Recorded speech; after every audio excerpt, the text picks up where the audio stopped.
Well, hello and welcome to the new year and welcome to Theology on Tap. Thanks so much for tuning in today. My name is Michael McLean. I work in campus ministry. I've got two special guests today, and I'm going to let them introduce themselves. So, I guess we'll do alphabetical. So we'll go to Sutherland. Well, Happy New Year, everyone. As we say in Ukrainian, Happy New Year, Щасливого Нового року. And in other words, Happy New Year. And I'm Father Andre Lalach, and it's a real great privilege to be here today with someone I've known a long time, and he can introduce himself. Hi, everybody. My name is Father Michael Smolinski. Greetings from Varsity View. I am a Redemptorist, Ukrainian Catholic priest. So I belong to a religious community. And yeah, I've known Father Andre for a long time. We'll get into that.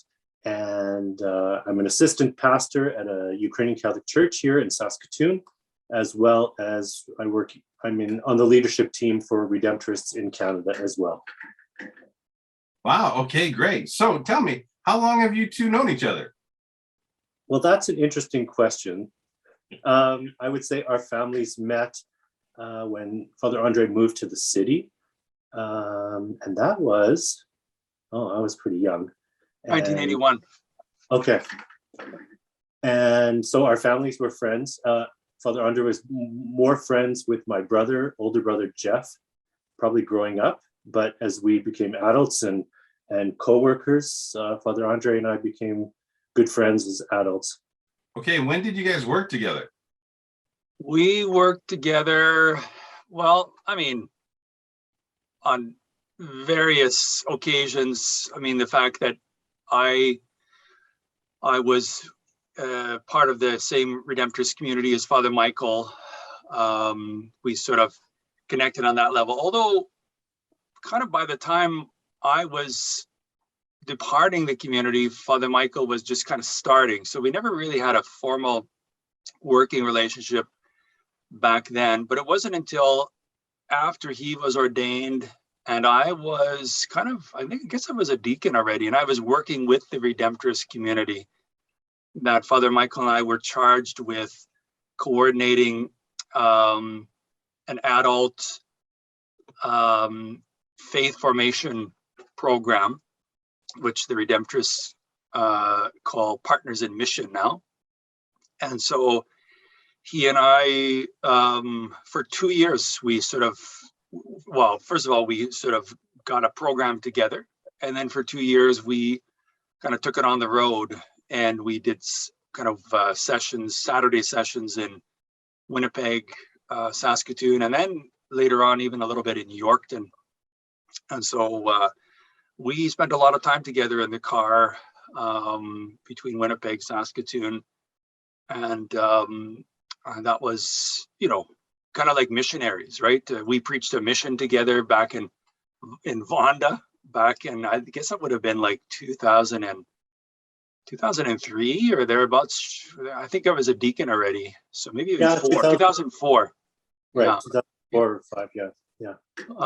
And then since then, after I was ordained a priest, we moved here to Saskatoon. Father Michael remained in Winnipeg for several years, and so we didn't work directly with each other. But then in recent years, now that we're both back in Saskatoon, he's at St. Peter and Paul, and I'm here at Dormition of the Mother of God and District here in Sutherland. And so we're colleagues, on many levels. Priestly colleagues, of course, but then we've both been members of the College of Consultors for the Eparchy, members of the Presbyteral Council. We've coordinated the eparchial clergy study days, for better or for worse. Just a number of things, in terms of our pastoral ministry. That, of course, just last week, we gathered and we celebrated confessions for the students from Bishop Fleverett School. So there's all kinds of layers in which we interact. One thing I wanted to mention is that I'm just simple Reverend or Father Andre, and Father Michael is very Reverend Father Michael. He's very reverend. So just wanted to make that distinction there, so I know my place. Something else I wanted to mention was, so when Andre and I were growing up in the same parish at Saints Peter and Paul here, Father Andre was head of the youth ministry when he was in grade 12, I was in grade 9. You know, he's much older than I am. And and so he was like the head, the president. And so I would say Andre was a mentor for me too, just getting me more involved in youth ministry. That's something I did professionally before I joined the Redemptorists. So Andre was instrumental in that. And also in terms of music ministry too. As youth, we would sing and lead the liturgy here in our parish. And I always attribute to Andre that I learned how to sing harmony from him. And that's something really important in our way of singing, our a cappella way of singing in Ukrainian Catholic Church. And so I learned how to sing harmony from Andre and from country music, which also was an influence of Father Andre. I think I met you, Mike. Well, I met you way back, but when you were the youth minister for the Eparchy of Edmonton. Right.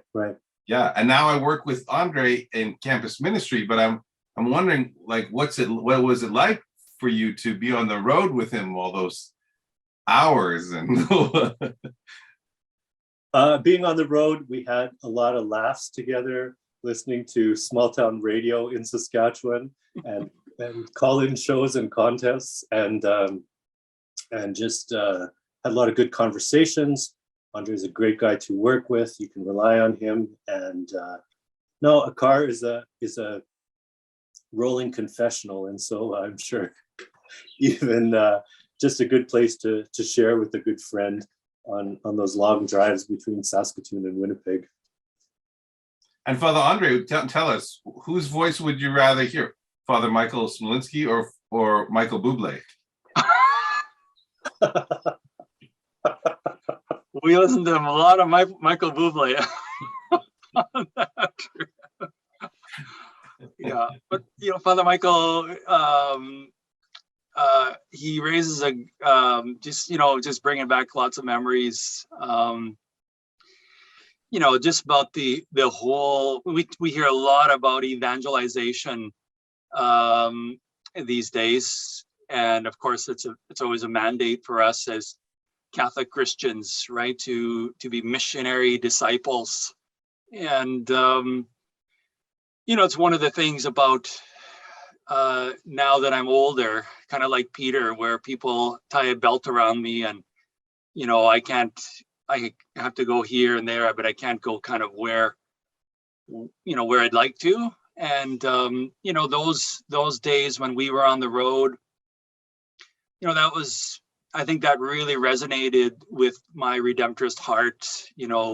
Redemptorists historically are mission preachers, go seeking the poor and most abandoned, and that was we were in it, we were living that, right? And so that's what I really fondly look back at those days. The mission, the ministry, and it's the older I get, collaborating with somebody who you can collaborate with is a real gift. And that's one thing my experience with Father Michael is that we might think differently or go about things differently, but nevertheless there's the same trajectory that we're kind of we know that we're headed in the same direction, and all the other stuff is just incidentals, right? So putting up with Michael Bublé songs, that's okay. I can do that because it's we're leading. It's the mission, which is so important. Okay, maybe I'll get you folks to explain to the young adults that might be tuning in about. So you're talking a little bit about the Redemptorist charism and that religious community, but Andre, you mentioned that you you are not part of, you left that community, and so okay, oh, you're a priest, oh, but you're married, but you're not married, you're in a religious community, but you're not. So maybe you could just explain that to the folks that might be tuned in. Mike, why don't you talk about the order? Okay. So Redemptorists are a worldwide congregation of men in the Catholic Church, founded in 1732 by St. Alphonsus Liguori in southern Italy.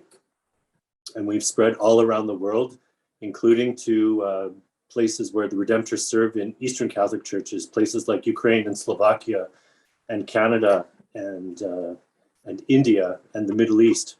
And so we're kind of unique that way. There are many religious communities in the church that have members in the Eastern churches, but we have actual provinces and units within our congregation that, or we were the first anyway. Father Andre and I grew up in a parish served by Redemptorists here in Saskatoon. They've influenced us both in different ways. We both joined the community. I stayed with the community. Andre was led elsewhere and called elsewhere to married life, and he can talk more about that. For me, if I wasn't a religious, I don't think I would be a priest. I think I need that community. So that I felt strongly called to that. And community is not easy or a life of Riley, but it's good and it's fulfilling, and it's about ministry together, mission together, and sharing life together as men of faith. And so for me, I needed that. And we don't have a lot of religious communities in the Ukrainian Catholic Church. And so Redemptorists is one of our few options. And it's what I knew the best. It's what I was attracted to the most and invited into in many ways as a young adult in the church through mission and ministry. And so that's where I felt called through those experiences. And So I mentioned earlier, sorry, Michael, I say I left the community, and I mean, on one level, yeah, because I wanted to be married, I came to, after 3 years of living and discerning, within the community, I came to a point in recognition that for me to live out my life, to live out my vocation, I really felt to be married was the way to go about that.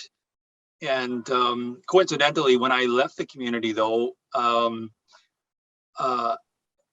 didn't know anybody. I wasn't dating anybody, but at the same time, I wasn't sure whether or not I would be ordained as a priest, but it was something that was sort of leading me in that direction. And so, so I had been in temporary vows. So when you in vows, you have to formally petition to be dispensed from those vows in order to sort of free you up to carry on with your life. And as to make a long story short, several years later, I finished my theology degree, and I continued to work in ministry as a layperson. And then I met my wife, well, not wife, but I met her, Luba, and then we got married. And then a few years later, ordained a deacon. And then just before being ordained a deacon, I had already sort of committed myself to return to Saskatchewan. We were living in Winnipeg. And I committed myself to return, our family to return to Saskatoon. And that's when I was ordained in 2005. Yeah, a lot of people wonder about how is it possible to be married and a priest. And maybe, Michael, you can include the link of other thousands of times I've talked about, about that. Even one Theology on Tap, a whole session a few years ago, I remember that. But you have to be married first, and then you be ordained. And of course, it's within the Byzantine Catholic tradition. We are an Orthodox church that's in communion with the Church of Rome. And so we've brought with us that heritage of that tradition of married priests, married clergy. And so that's how it's possible to be a Catholic priest and be married. Although there's other ways that could happen. But in my case, that's how it works. Okay, great. Well, speaking of traditions, we're celebrating the new year, and some non-Ukrainian people might have heard this word Malanka before. And so I thought maybe you guys could talk a little bit about New Year's traditions, what happens in the new year, in the post, and even the idea of the Christmas period for Ukrainian Catholics. So I Googled this just to confirm what I thought I knew before when I was in the pre-interview with Michael. And so December 31st is the feast of Saint Melania, not Donald Trump's wife, but Saint Melania. And so that's where that word Malanka comes from. So when you transport that onto the Julian calendar, December 31st becomes January 13th. So this celebration of New Year's on the Julian calendar is called Malanka, and it comes from that name of Melania. Some traditions associated with the new year are New Year's greetings, New Year's blessings. I remember my mom telling the story of our Bishop Brian Beta visiting her house on New Year's Day, throwing wheat around. This is a dry wheat around to give a blessing for the new year. This was when he was Father Brian. And she said she was vacuuming that wheat up until October, all those blessings.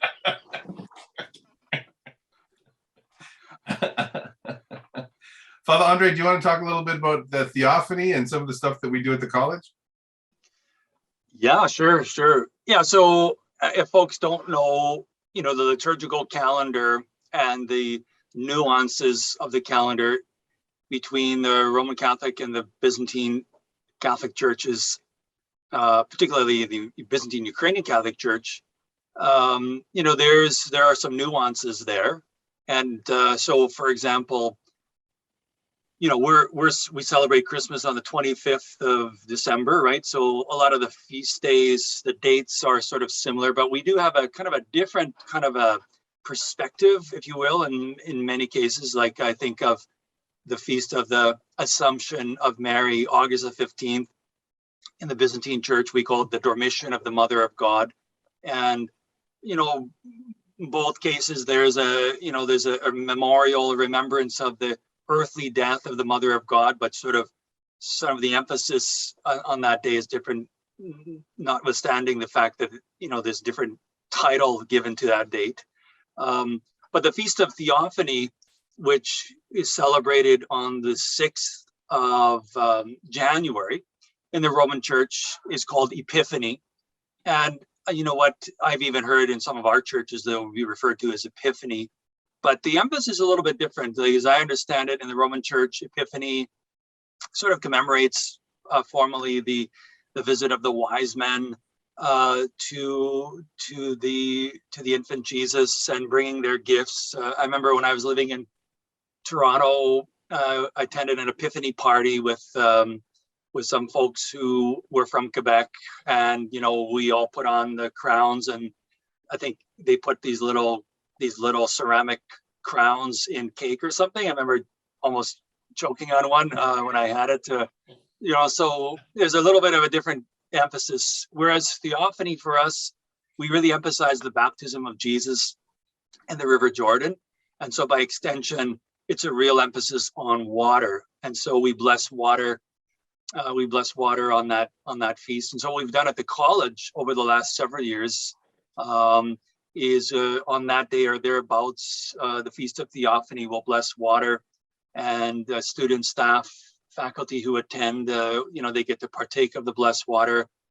And on one, maybe two occasions, we've blessed parts of the college. And the college is a big building. And so we walked in procession, and at the end, Michael McLean was just barely standing. I think that actually be sort of the trajectory of his teaching exercise class, because he realized that I got to get in shape. So anyways, that's a bit about Theophany and the customs associated with it. One thing I want to mention so I don't forget, is one thing about Christmas time, Theophany time, is we talked earlier about this whole sense of being missionary disciples and kind of on the move and connecting with people. In our tradition, it's kind of really built in, especially for in the experience of caroling, to go Christmas caroling from house to house, and then even the experience of house blessings. With COVID, it's a little bit more challenging to go into someone's house to bless their house. But I know for me, January, it's kind of like, oh, it's post-Christmas, I just kind of exhausted. But then we kind of ramp up again, and the whole month of January, you're out and visiting 40 or 60 houses throughout the month, blessing homes. But it really is, that sort of that on the move experience, which I really, really appreciate it this time of year. Andre, you mentioned, partaking of the holy water. And, whenever I've done that service, the blessing of the holy water, which is a huge blessing, and Roman Catholics see that, and it's such an intense blessing. It's like almost up there with a sacrament, how formal it is. And partaking of the holy water, like we drink the holy water, and that's always weird to Roman Catholics, because we're blessing with candles and air and the cross, and so it's strange, but it's like this is the stuff of life, and so we receive it into our bodies in a very special way at that Feast of Theophany. Mm-hmm. I have to admit, I'm really glad that you mentioned how out of shape I was, Father Andre, and I just want to say that maybe That's you guys not don't know this, but I used to be a part of the Boyan dance troupe, and we used to practice in the lower level of St. Peter and Paul, and so every Thursday night, it just magically happened that I had a stomach ache and I just really wasn't feeling that well, and I couldn't really go to dancing on Thursday nights. And so anyways, it was probably, being out of shape probably goes back to those like skipping out of Ukrainian dancing on Thursday nights as a youth. I don't think you can be in shape enough to walk stairs and to sing and be blessing a building. It's really hard to sing, to walk stairs. That's the best workout in the world, and it kills me every January. I should add that to my workout class at Motion Fitness, because they got stairs right there. Yeah. Sing though. You have to sing. You guys have to come and teach the singing part. Okay, we're gonna wrap this up, but I just want to know, is there something? What's one thing that you're looking forward to in this new year? I'm looking forward to an end to COVID. Would be great. We wanted that last year. We didn't get it, so let's get that in 2022, or at least a little better. And I don't know, just to keep enjoying life and all of the good blessings from God. Yeah, I can't add much to that.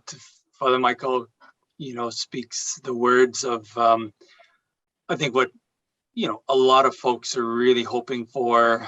And it is hard to believe that last year at this time we were like, oh, you know what, after Christmas things will get better, and then here we are getting a booster shot, and what other kind of shots we're going to get in the next couple months, I don't know, but it'll be good to get back to being able to gather, to connect.